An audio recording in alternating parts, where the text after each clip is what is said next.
I'll watch it.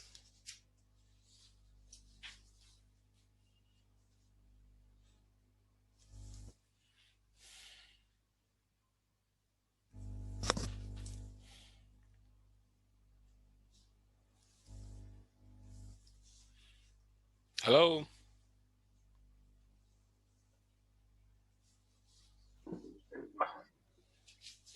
Hello, Hey, sir. how are you?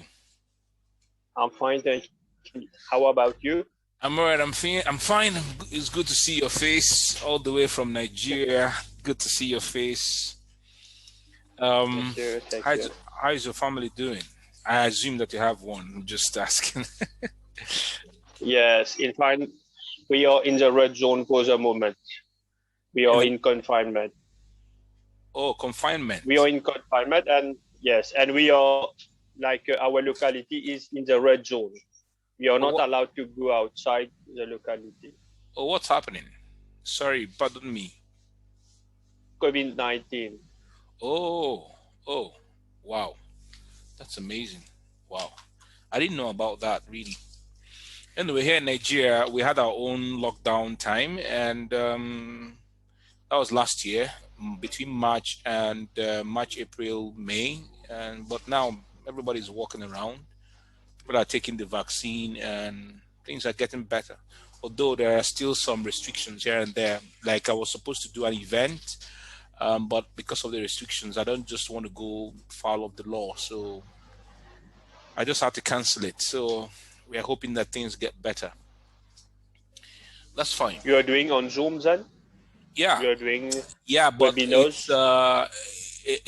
that event usually gets 400 people into a room. So with Zoom, I don't know how possible that is going to be. So and I don't have the money to. There's what people are building now. So they have a room and they're able to have many monitors. That can take like 1,000 people in, and they can do their streamlining. But I don't have money for that yet. So for now, to get 400 people to be on Zoom won't really be a nice thing, like the way we are doing it. So I've just had to cancel, and we'll look forward to doing it next year because something I do annually on time. Okay, okay. Yeah. So I just wanted a quick one. How were you able to know about me? I learned about you, I think, from an ad. I'm not sure. It was a $3 challenge. Oh, okay. $3 challenge, yes. So I entered that challenge. I followed the course, and then we I had also got some ebooks from you on Telegram, Oh, and I read it. They were very very good. oh, wow. That's amazing. So my Yes. ad got up to Mauritius. That's amazing. I don't remember putting up targeting Mauritius, but I don't know how that happened. But that's fine. That's great. Yeah. That's to show how far. Because Mauritius is not from African. We are in the Indian Ocean, Yes. so it's very close. Oh, And sometimes I think they show your ad to the people who always has a tendency to click on ads. mm, I get ads from all over the world. wow. Yes. That's amazing. Well, because Okay. because of because all the while I've been thinking that majority of the people who are on my email list are Nigerians, and because of you reaching out to me, I just had to start switching my language, in a way that it will suit not just Nigerians alone, but people who are not also Nigerians. And if you notice Yes, yes. in the past two emails I've done, instead of writing just naira, I'm now writing dollars, so that other individuals can also have some things to benefit instead of me being so localized. And well, thanks to you for that. I don't know how my ad got to you, but in any case, that's to show you that I have to double up on running ads to people from that region. Okay, so thank you very much. Yes. Thank you very much for everything. I'm glad that we're having this conversation. And having looked at what the things that you showed me, I had to write them down for this session. And if we're not able to cover that in 90 minutes, or if I'm not able to give you exactly some form of solutions to the issue, we'll have a bonus session. It's something that I can add to you, like another extra 30 minutes. So, by any case, we'll see what we can do today to give you. I'm in my office and we're recording this so that at the end of the day, I can send you the recorded session of this, which you can Yeah, sure. Thank you. rewatch. And I do hope that I'm telling you this beforehand because I'm using two devices, two internet devices. So just in case we have some issues over here in Nigeria, we're Yes, still having we some have issues with connection problem. yeah, connection problems. Okay, but I hope that it's going to work really good. Okay, Yes. so I'm going to look at I'm looking at the things you shared with me via your email for specific reasons. So you're a journalist. You have a tuition center where you have employed people to, but I believe that that tuition center is not working right now because of the lockdown, right? Yes, in fact, we have offline and online also. So the offline is not working for the moment. Maybe in like 15 to 20 days, we will resume the tuition. But for the moment, we have like created a new for online tuition. But we are not targeting those students who are offline. Offline is offline and online is online. So they both separate things. Oh, And for great. online, we have like more than 100 students. Okay, that's fantastic. Let me check. Oh, I have to switch. Okay. I just switched my internet now. I think it's more stable right now. Okay. Okay. Yeah. Okay. So you have 4 books you've written already for students, right? Yes, we are already sold around the whole island in national bookshops. No, okay. You have them there with you. They are physical copies, right? Yes. Wait one second.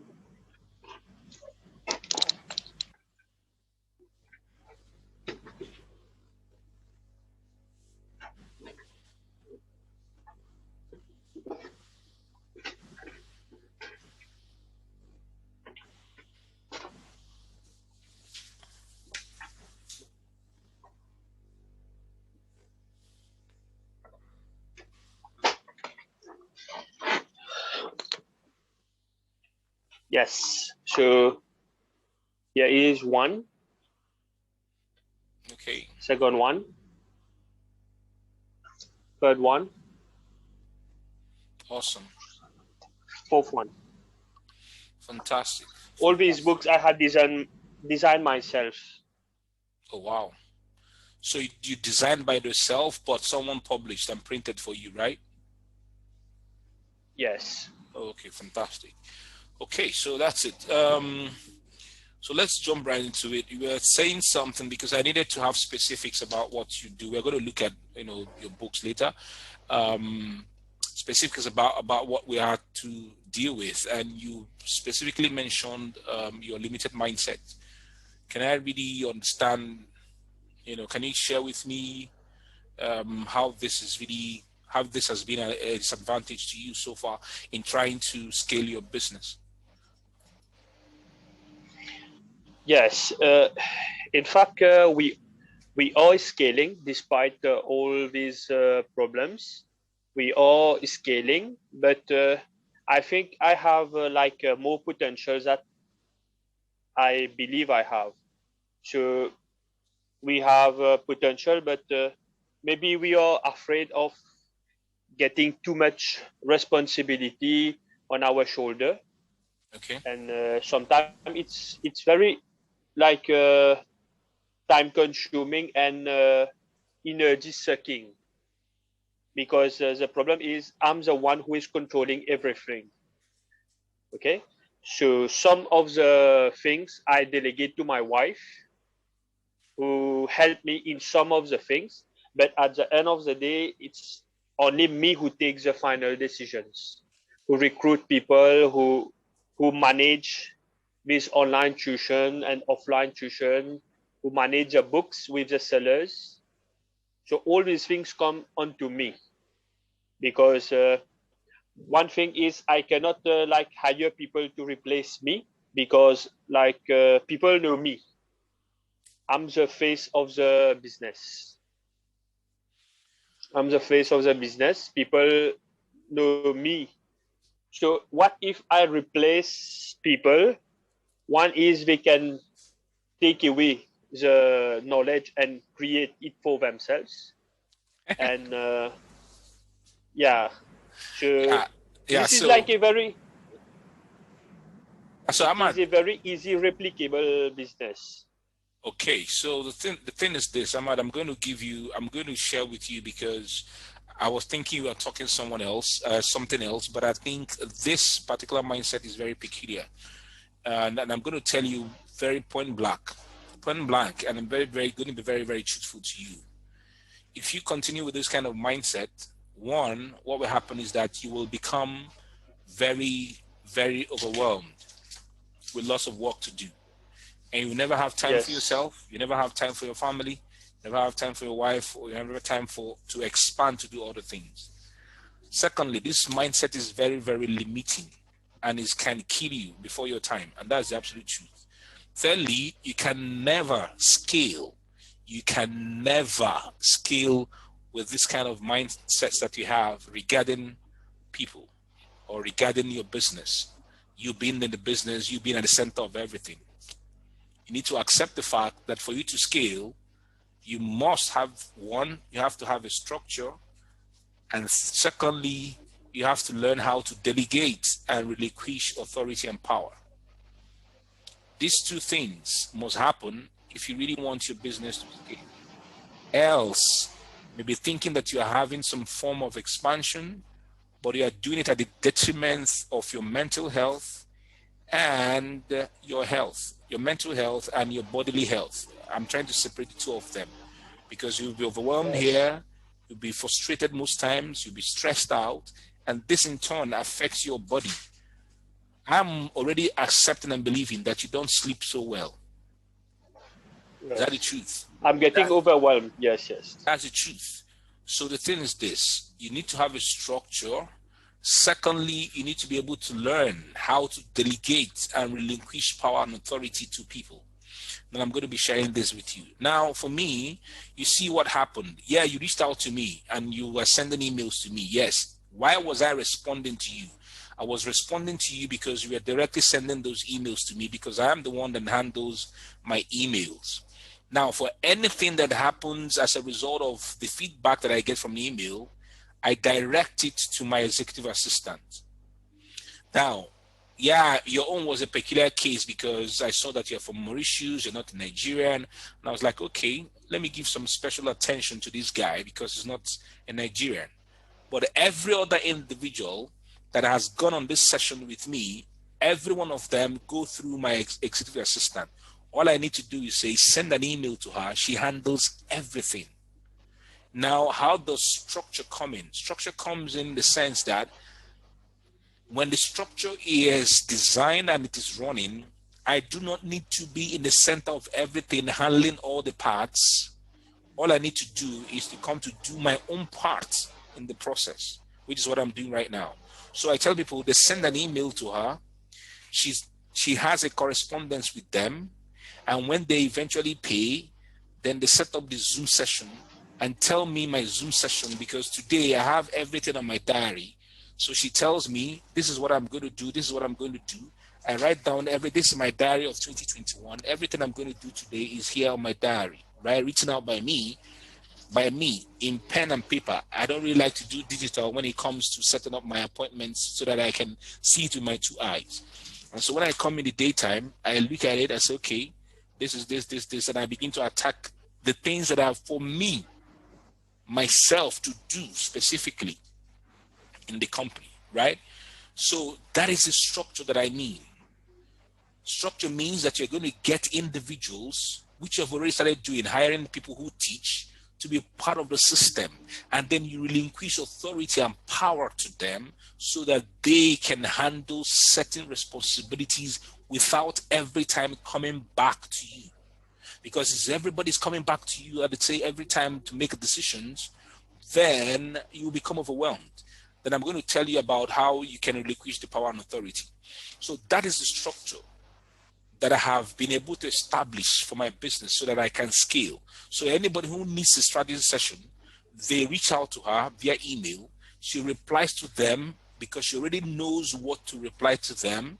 And I'm going to tell you how that happens. And then tells them what to do to pay so that they can book in the session with me. So all it just, okay, sir, they come to me and tell me, sir, I've booked in this session. This is the date, because part of structure is that I do these sessions only on Tuesdays and Thursdays so that I can have time to do other things. Tuesdays and Thursdays are specifically for my consulting sessions. Any other time of the day, no. Any other day of the week, no. So that people will understand that it's only Tuesdays and Thursdays that American Nobis is available to do sessions. That is part of structure. Does it make sense at all? So the thing is this, they go through her, they fix the sessions, and then I come in to do this with you. They have other things that they can do for it. Like for example, tomorrow, we have what we call business conversations, where people come into our building here, and then we have business conversations with businesses. Now, do you know what my role is there? My role is that I come in to answer questions. They will do the presentation. Do you get it? They do the presentation using the slides that we have designed the company. Then I come in as the CEO of the company to answer questions. So I'm not going to be there when they are doing their presentation. They are doing the presentation in front of the business people who are going to be attending. Then I will come in at the tail end to come and answer questions that the business people are asking. That is how I have been able to divide authority and power, giving them responsibility so that I don't do everything myself. What you see individuals, some of them will come, they will do the presentation, they will do the marking, they will answer all the questions, and everything is all on them. You will become overwhelmed, you will become stressed out, and it would ultimately affect you, and you cannot scale. Now, how am I able to do that? It comes with you identifying what are the essential things that must be set up in place so that we can have the right kind of structure. So let me give you a typical example. So when I was starting my company, my consulting company, I began to write down and say, okay, who are the individuals that I need that are core and essential at the beginning phase? Now, let's say the entirety for the company, I need photographers, I need web designers, I need those who can follow me around to record me, that's videographers. I need an accountant. I need a HR specialist. I need a business development specialist.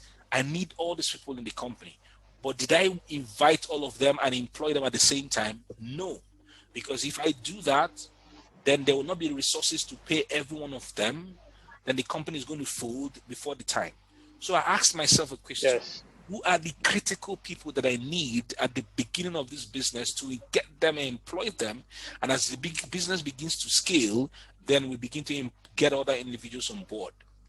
So one is I needed an executive assistant. That was very critical for me to handle my affairs, my speaking engagements, my consultation sessions, and a whole lot of stuff.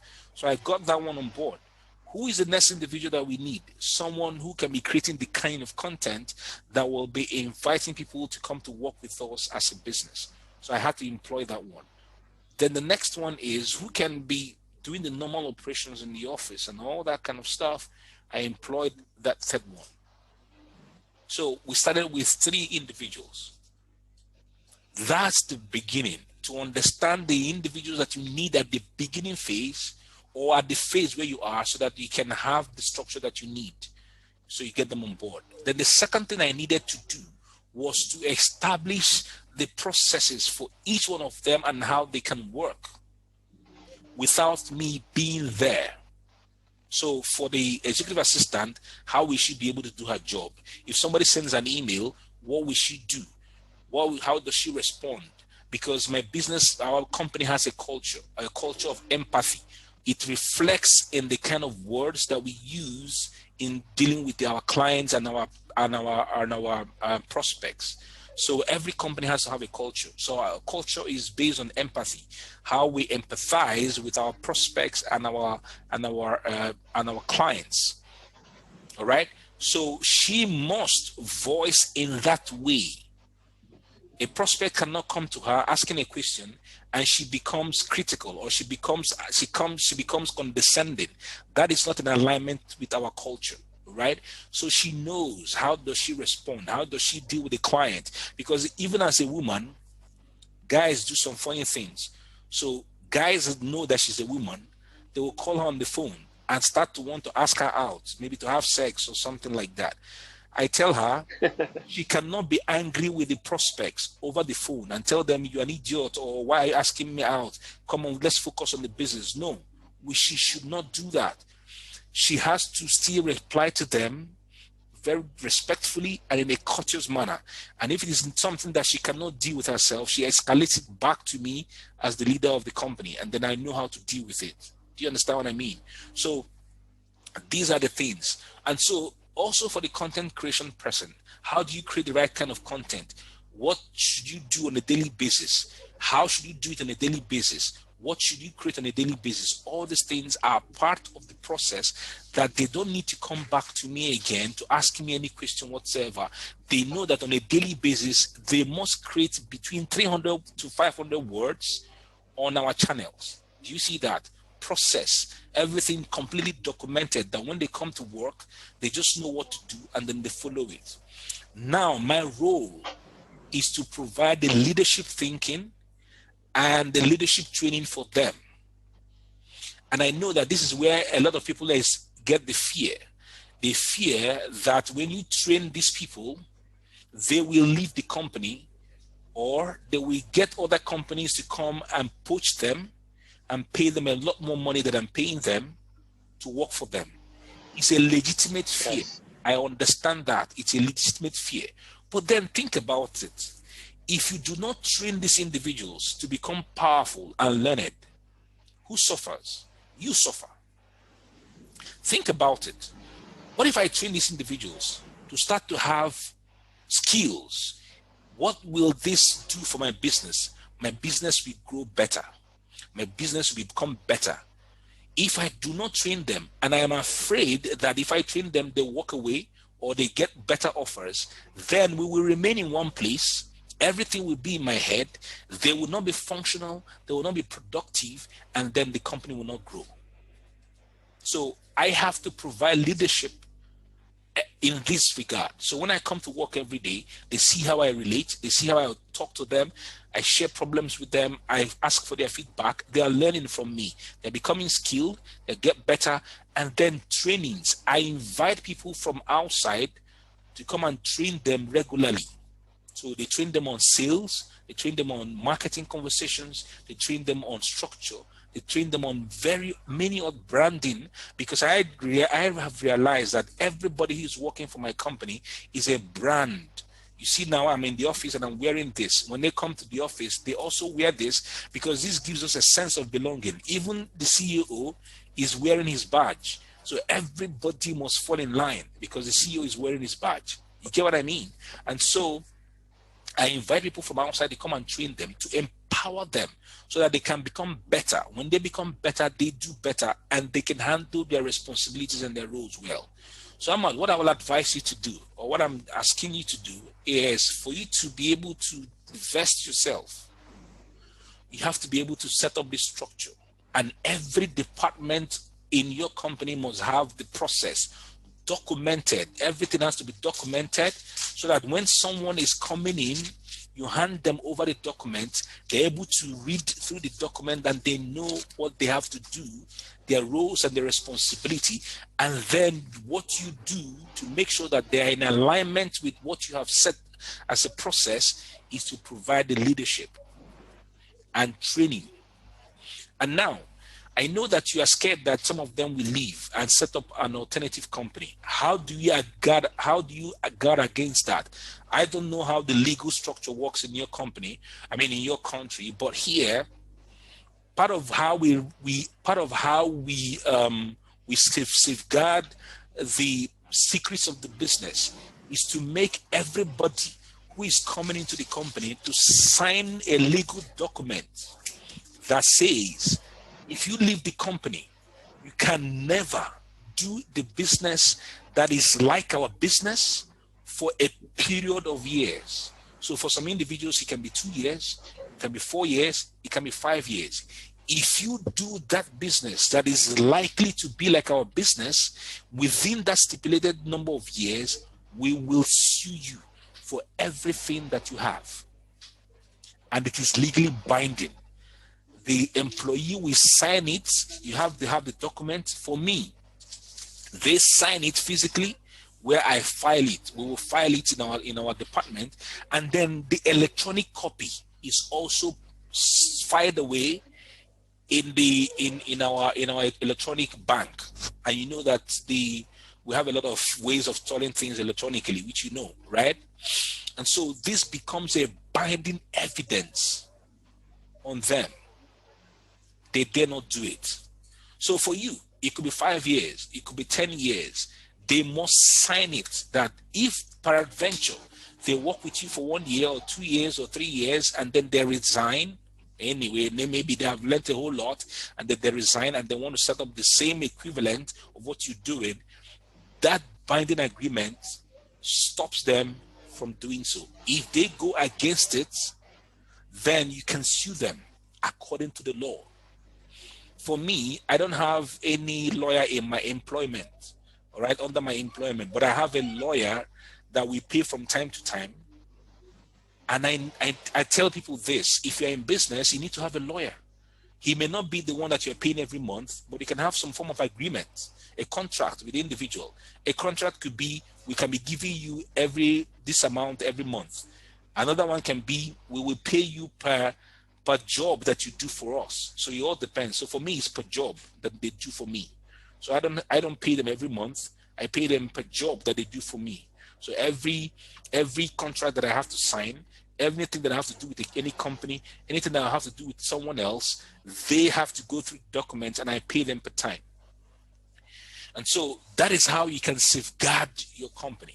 But please, Ahmad, this thing that you are doing with your wife and you, it is not sustainable. And that is absolute truth. It is not sustainable at all. You must be able to accept the fact that even if someone else cannot think like you do, they themselves have their own unique abilities to create something that you cannot create. And when you relinquish power and authority to them, you give them power and authority by providing leadership training and conversations and guidance and direction, then they can do something that you cannot do that can help the company grow forward. I give you a case in point. Sometimes I come to the office and my staff, they come to me, they present to me something out of the blues. And I'm like, wow, this is amazing. Do you know why they do that?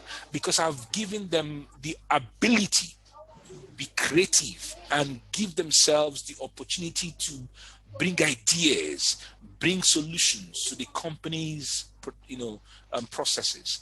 And then and it's expanding us, it's getting us more results. If you do not give them this opportunity, then they are like, we call them in Nigeria, we call them follow. You know what I mean by follow? They only do what you tell them to do. They don't expand themselves to think for the company. When you train them and provide leadership direction, they embody the values of the company, they embody the culture of the company, and they see the company as part of them. Now, another thing that I see as a problem in Nigeria is, I'm using Nigeria as a case study, is the issue of salaries and the money that they pay as salaries, right? Now, for me in the company, I even see salaries as the least of the remuneration. You get what I mean?